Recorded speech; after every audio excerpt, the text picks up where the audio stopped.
Poor Richard's Women came out in March, and it would seem to be a masterpiece of good timing for those of us who are relatively fresh from watching the Ken Burns documentary on Franklin, particularly as Nancy's book turns the lens as far as possible away from Franklin and toward the women who enthralled and somewhat tormented him, as he was constantly fighting a balance between what Nancy calls the poles of prudence and passion. But here to tell you more, please welcome Nancy Rubin Stuart. Thank you, Paul. Great, thank you for coming out on a foggy Saturday morning. Ben Franklin would be proud of you. He sailed the Atlantic 8 times. So I only have 45 minutes, so I'm going to be brief about it. But Ben Franklin, as you know, loved women. And he admits this even late in life, which is amazing. So one quick story is that a French woman said to him, well, she said, well, you know, and people have asked since, how could this charming man, he's bald, he's fat, he's got gout, how could he have so many women? And the answer is he was charming, and he was sort of a media mogul of his day, and also an inventor of international fame. So let me show you a few things about him. I started the book with a question, which I always do, and my question was, what's going on with his marriage? I did not understand it, so naturally that led to research and eventually to this book. You all know Benjamin Franklin, of course, as the founding father, the signer of the Declaration of Independence, the kite and the electricity and the lightning rod and all of that, so we won't spend any time on it, but that's what we all learned in school about Ben Franklin. That's all we really learned about him. And of course, we always knew he was the master of discretion. And you always had to think about reason first and never do anything emotionally. And these are just a few of his anecdotes and maxims from Poor Richard's Almanac. All of which, you know, remember, there's always, any joy, there's always going to be payment for it somewhere. So remember, be careful what you select. And these are the most famous ones. Early to bed, better slip with foot than tongue. I love that one. And eat to live, don't live to eat. But we don't have to say anything about his portrait because, of course, his later portraits kind of really don't go with that too well. And of course, he's the master of thrift. We know that. And who else would be on the $100 bill but Benjamin Franklin?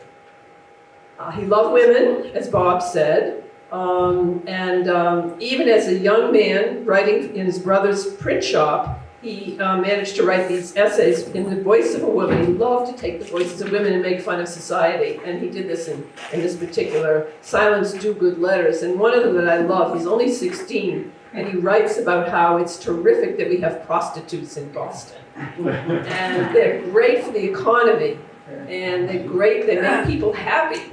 And especially, they're particularly good for the shoemakers, since they're the night walkers and they wear out their shoes so often. He's 16 years of age, so you see he already has that wit, and he's already writing about and in the voice of women. He did finally end up in Philadelphia. You know this story, probably ran away from his brother's apprenticeship shop, and he roomed with John Reed, who was a carpenter, and he writes in his autobiography, which Ben has a way of saying things, not really telling about his life, but really not getting into much detail. He kind of glosses over a few things. Anyway, so at high emotional points in his life, he says he loved and he respected and he admired Miss Reed. This is a picture of her much later in life, of course. This is the only picture we have. But you can see she was reasonably attractive, probably always plump, because he makes a reference to that during a trip much later. He compares her to a beer mug that he bought in England. It reminds him of her.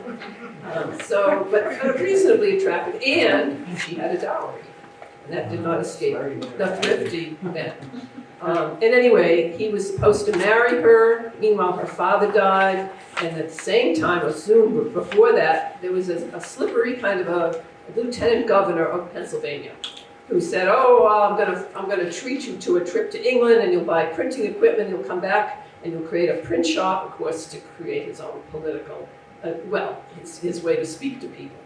Ben fell for that, and But after John Reed died, Mrs. Reed, who had an active ointment and salve business, said, I don't think it's a good idea for you two to get married right now. He's going to leave for England, and wait till he comes back, and you'll marry him. So very sadly, Deborah saw him goodbye. They exchanged promises of betrothal, and off he went.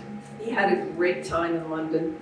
He went to all the shows. He was involved in the various things. He had a print job. Turned out, of course, that the governor didn't pay him a cent, so he immediately had to get a job, but he did, and he did very well. But he also, by the way, had a friend with him. He made a pass when the friend was out of town to the friend's girlfriend. And of course, that didn't go too well. But anyway, in the meanwhile, he was running around. Now, in his autobiography, he writes, and he doesn't put it in order, but historians think that it probably happened in London, that this is where he began to associate with low women. In other words, have his first sexual experiences. He wrote to Deborah, and he said, I'm really not going to be back. I don't know when I'll be back. Now, Deborah is 18, maybe 19 by that time. We don't know the exact date of her birth, but her mother became quite alarmed, as did her friends, and said, well, he may never come back. So you'd better get married. You better accept other people. You can't, you're not going to be on the vine, as they would say. So she did. She accepted the favors of an Englishman who had come to Philadelphia.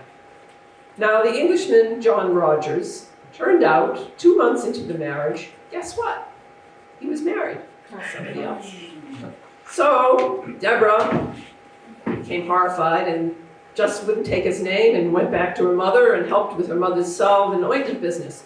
We think that helping with that medicinal business, which of course became an important source of income, probably that's where she learned a great deal about her salesmanship and her, well, I call it accounting, but anyway, it was bookkeeping on some level and in managing financial affairs. So when Ben came back from England, he found a different Deborah. She was very depressed. She was neither single nor married. She had been married at a church, but her husband was a bigamist, and she couldn't get a divorce. It's a very strange situation. Meanwhile, he took off with her dowry. He squandered it. He went into debt. And then finally, he disappeared somewhere to the West Indies. And rumors soon came back that he'd been killed in a brawl. That still leaves Deborah neither single nor married. We don't know. There's no way to prove it. And by the way, getting a divorce in colonial Pennsylvania was unheard of. You couldn't do that. And she had no proof that her husband was alive or dead. So she was kind of an odd woman out. All her friends were getting married and having children, and she wasn't. Anyway, Ben did not court her when he came back. He established a printing business, and then he courted other women, a number of them, which he talks about a little in his autobiography. All the fathers said they didn't want him for a son-in-law. Why not? Printers made poor providers. So there he was. Finally, in 1730, when his business was established, he had a partner, but he got rid of the partner. He went to Mrs. Reed and he said, I really feel guilty about Deborah. She's in a terrible state, and it's my fault. And Mrs. Reed, he says to her credit, this was his quote, Mrs. Reed said, well, it's not just your fault, it's mine, because I encouraged her to get married. So at that point, he writes in his autobiography, I took her to wife on September 1st, 1730. What does that mean? They moved in together. And then 43 years of a common law marriage. Well, Deborah's ecstatic, and she quickly helps set up turns his stationery shop into a profitable, sort of a general store. Good businesswoman. She helps him probably with everything else, his finances and so on. And we know she does that later because he praises her for it. But 6 months into this marriage, and I'm going to come back to that in a minute. Deborah is there one day, and Ben comes home with a bundle, and inside that bundle is a little baby boy. And he says, here, This is my son, William. And Deborah doesn't, she's stunned. Where's the mother? Who's the mother? Why? Anyway, historians don't know. There have been libraries written on who the mother could possibly be. I'm not going to go through the theories because we don't have time. Just one quick one that probably wasn't the child of a prostitute. Probably was somebody in the community whose husband was away, and she had this child with a little fling, and then the husband was going to come home. Maybe he's been at sea. So he became Deborah's child, William. Little quick note on William. This is who he becomes, the Tory governor of New Jersey. She's never too happy with him. It never quite works out into a great relationship. At any rate, I want to come back very briefly to this. Historians have not paid any attention to Deborah because they consider her a stupid woman. And they said, way below Franklin. Why did he ever marry her? She wasn't intellectual. Well, women were not educated. And they were taught to read and write and maybe do some computing, enough certainly to get by and take care of the household, but not to do anything else. Home and hearth. And as you know, what you know about colonial women, they worked hard, just even to do the laundry. It would take them days. You know, these are long-term things that we think nothing about. We push a button. It was all done. Of course, they had many children. And so life was hard. Women were supposed to be in the hearth and the home. End of story. And there are many, many books that have written about an intellectual woman is a danger. She becomes a man. She's a danger. So women were not taught. And she was not taught to spell. So a historian, thank goodness feminist historians figured that finally out. So we look at her writing and you see that it's very crude. It is phonetic. But you can see in the second little note, my dear child, is the way they addressed each other when they did write. Sort of the sweetheart, I guess, of the day, or baby, I guess. She writes, I inquired about Thomas Miller's houses. Amos Struttle bought them at 1/3 more than they are worth. Indeed, I wouldn't give above half for what he has from them. So you see, it's sort of the sharp business mind. But look at that spelling. And the 44 letters we have of her, you know, they're all like that. So no wonder the historians, I have to say, the traditional male historians just said, stupid woman. Not a stupid woman, a practical business person. And she was. He admitted she was a fantastic help to him. She proved a fortune to him. He said he was lucky. He told many people he was lucky to have such a thrifty wife, that she really made a big difference in his early success. Anyway, so it went. Many happy things happened. Ben becomes, I'll go back to this. Ben becomes very successful. He's the clerk of the assembly.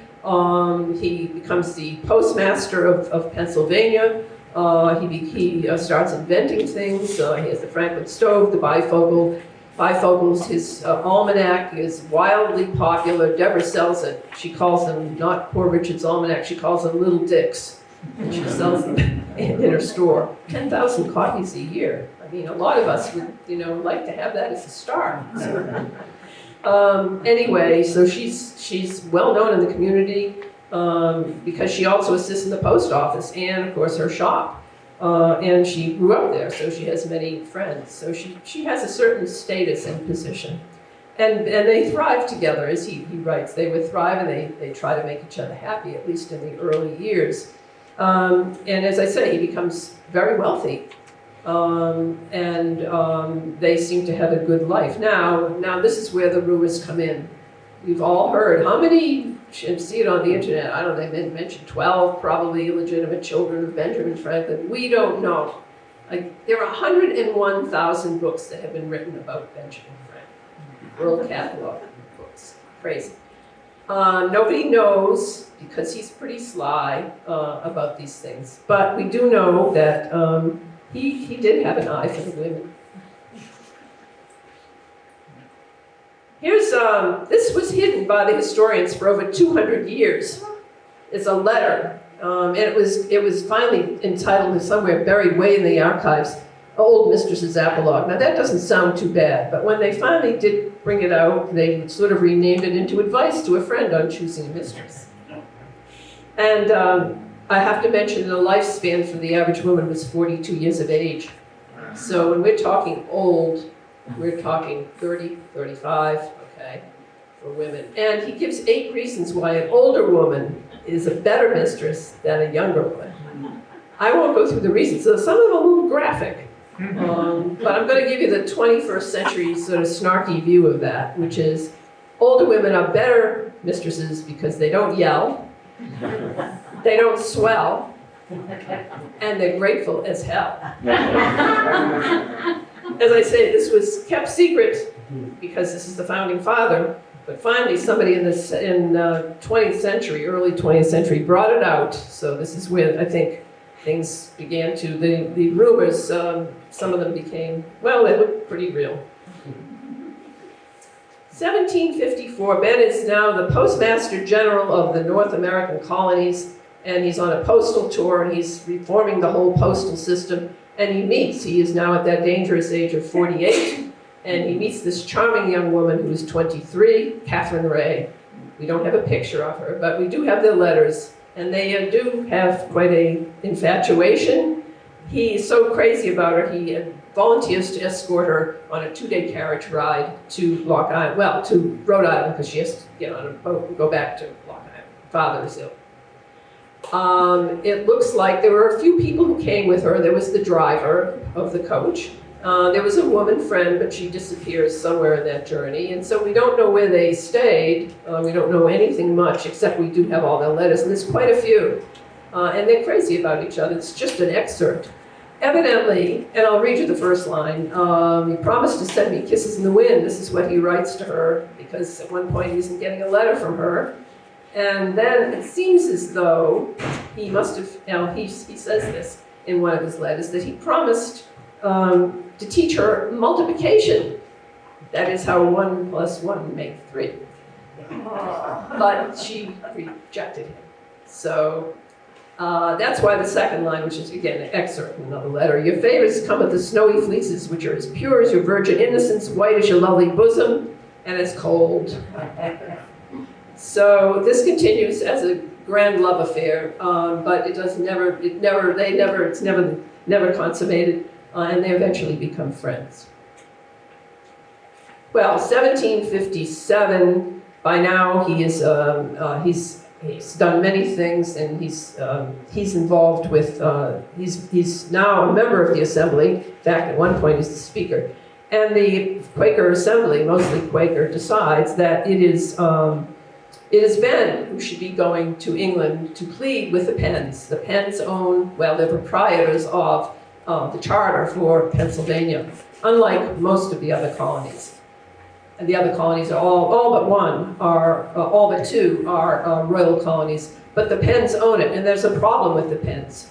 William Penn, who founded Pennsylvania, wanted a free country, a free state, a free region where people of all religions and ethnic groups and so on could come without any problem and settle there. And indeed they did come. But on the other hand, in the western part of the state, there's a lot of, it's the border by the Ohio River Valley. It's a great deal of, animosity. There's tribal animosities. The French and the English get involved in their own European conflict, becomes eventually the French and Indian War. And the settlers who are there are being continually attacked, massacred, burned out, and so on. So there's a lot of animosity that the Penns should be paying their taxes, and they're not.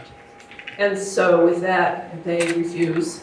Things get worse. In fact, at one point, some of those angry settlers are so angry they come and they try to invade Germantown, which is part of Philadelphia. So Ben is appointed to go to England and to plead with the Penns to pay their taxes, because he is such a good diplomat and negotiator. And he expects Deborah to go with him. And Deborah says, no, I'm not going. Why? Well, we don't know.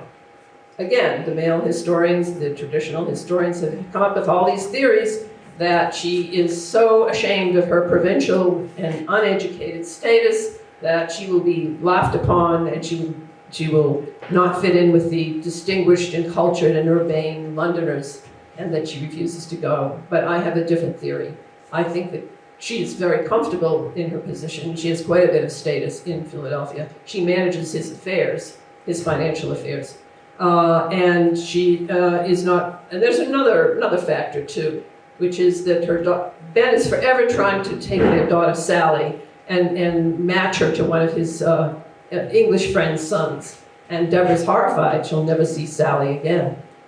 So I think if she knows if she goes with Sally, that her daughter's going to be getting married over there, and she doesn't want that. So neither Sally nor Deborah go. And there's quite a ruckus about it. He doesn't say too much at this point, but we do know that there was quite a bit of anger. And for 5 years he's there. He's only supposed to be there for a year.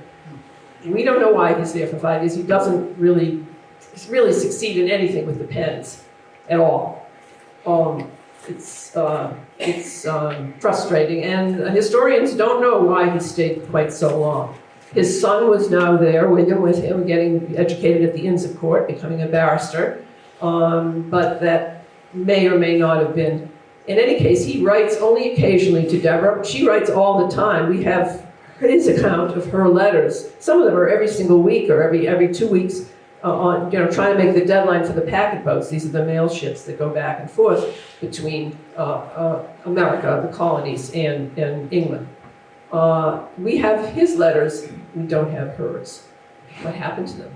We don't know. And that's unfortunate because we don't have her voice from that. We do have her voice from later letters and from a few little scraps of letters that she'd written before, and one or two during that time. And we have also comments from her neighbors and relatives. And one of her neighbors calls her a hedgehog because when somebody gets in her way, particularly about money, she will shoot a quill at them.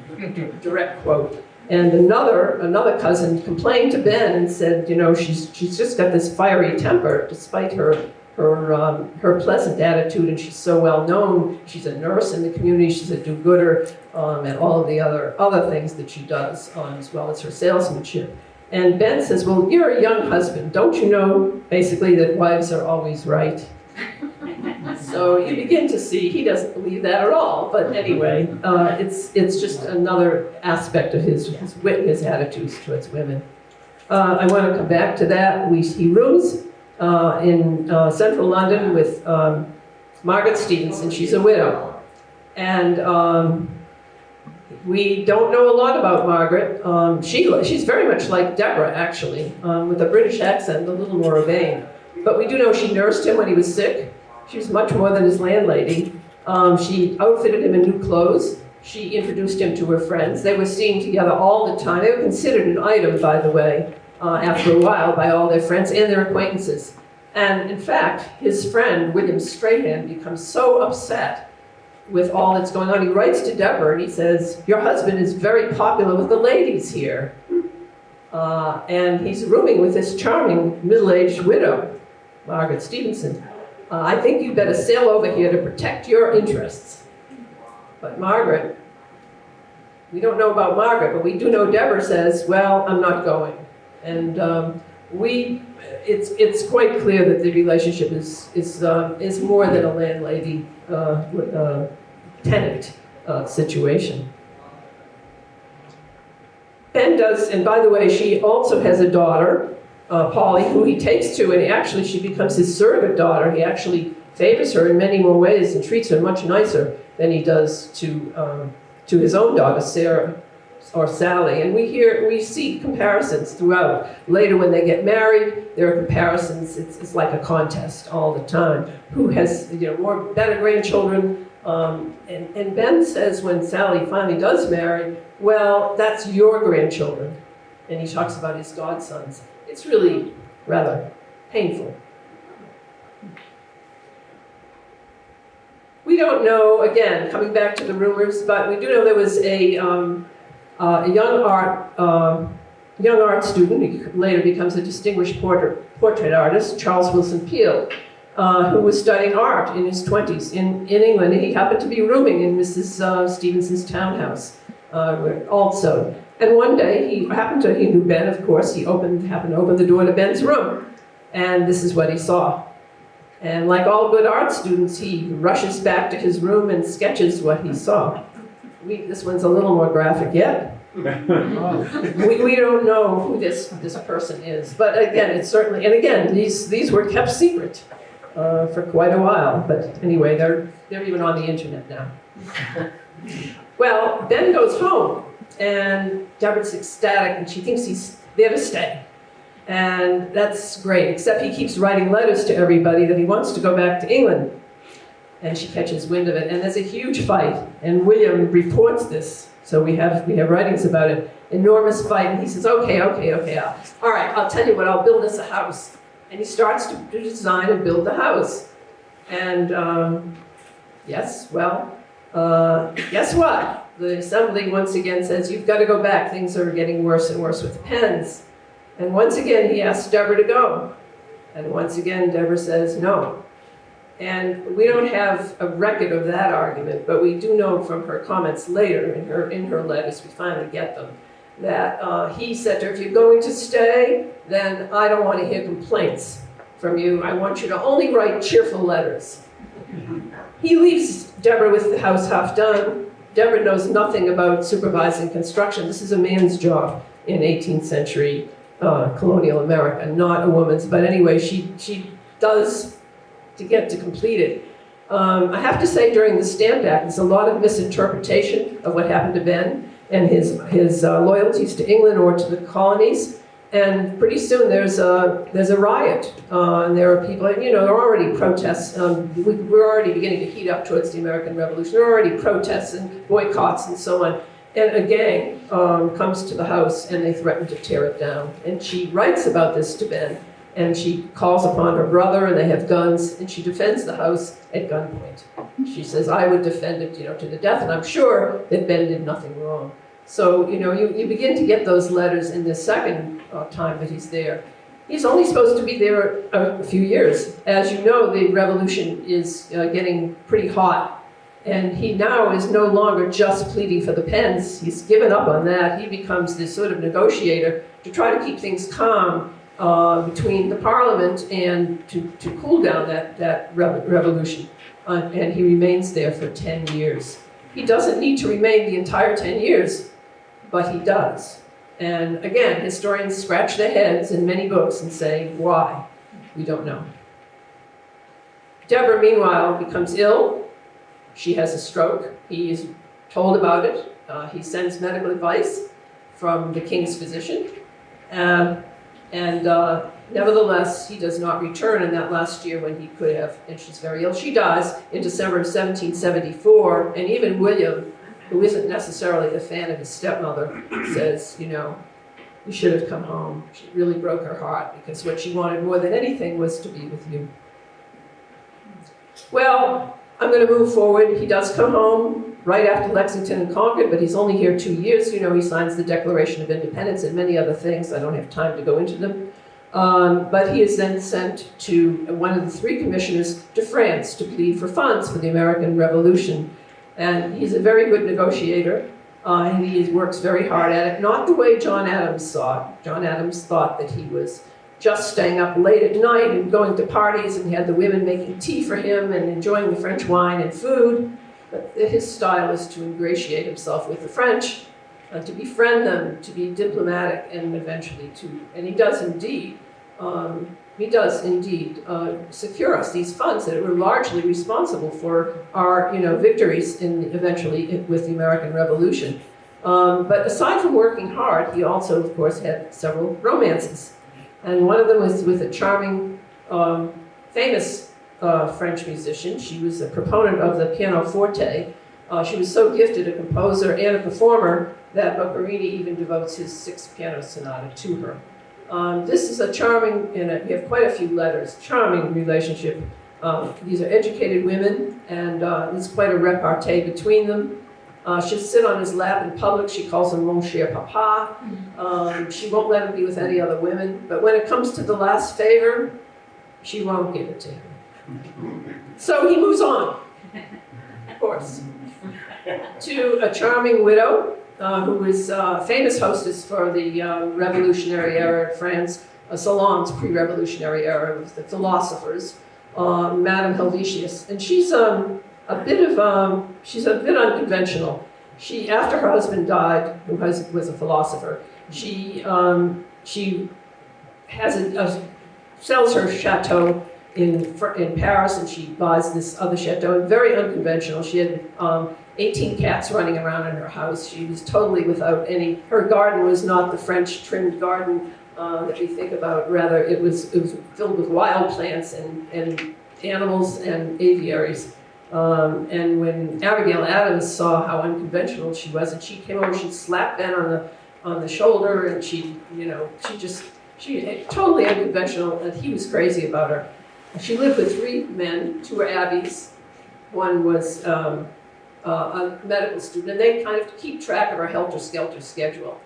But she will not marry him, even though he pleads all the time for it. Finally, he becomes so violent, and again, we don't know a lot, but she becomes so violent, he does, that she won't marry him, that she flees to France.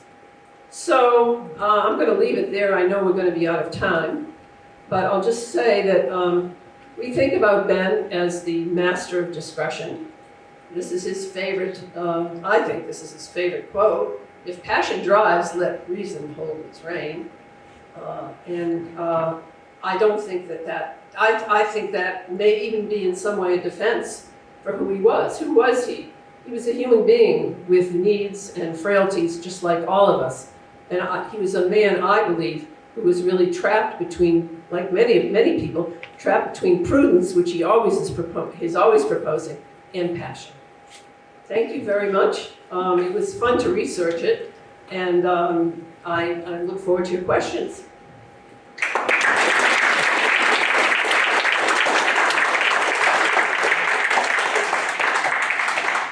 Fire away.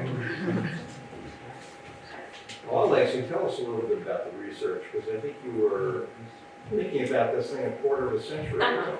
Yeah, 28 years ago, I started this book, and the publisher said, well, all we know about Deborah is this provincial stupid woman. She's not very interesting, so forget it. So then about maybe around 2010, when I was in England with my husband, we went to the Ben Franklin house, National Museum, and thought, gee, maybe I should do this again. I brought it out again, and the publishers once again said, no, we're really not interested in it, and put it away. Around 2016, I said, this is ridiculous. This is a story that needs to be told. And my publisher at that time, and for this book and several others, was Beacon Press, and they said, yeah, we'd love you to do it, but include the other women too. So I did. So by then, and I didn't even know it when I started again the research, it kept going back to the back file and sometimes being thrown out. It turned out that the American Philosophical Society and Yale University had taken, and they've been transcribing those letters for over 50 years. It's a huge amount of money that's being grants that were given to them to transcribe these original letters. And we've seen them perhaps in the Ben Franklin letters. There's 48 volumes. But the Library of Congress started to digitize them in 2006. So that made my work a lot easier.